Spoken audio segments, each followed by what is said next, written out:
This is the semester exam review, problems 18 and 19. Problem 18 says find the domain.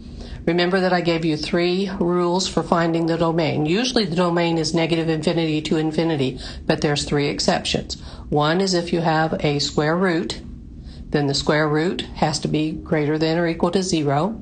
The second is if you have a fraction where you have a variable in the denominator, such as this problem. And the third one is where you have a square root in the denominator, and then the square root must be greater than but not equal to 0.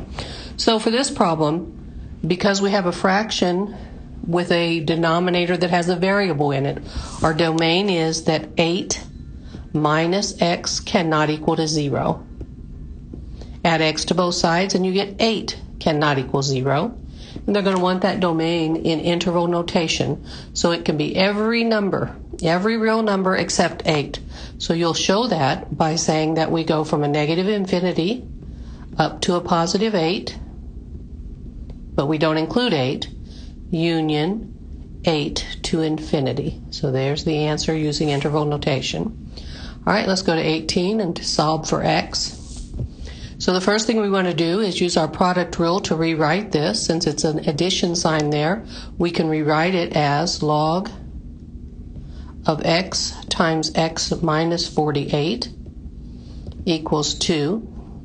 Now remember that you don't ever put it there, but there's an invisible base there, and when it's the word logarithm, that invisible base is 10. So we're going to rewrite this in exponential form. In exponential form, it's base 10 to the second power equals x times x minus 48. Now from here it just becomes an algebra problem. So we're going to start by squaring 10. That gives us 100 equals.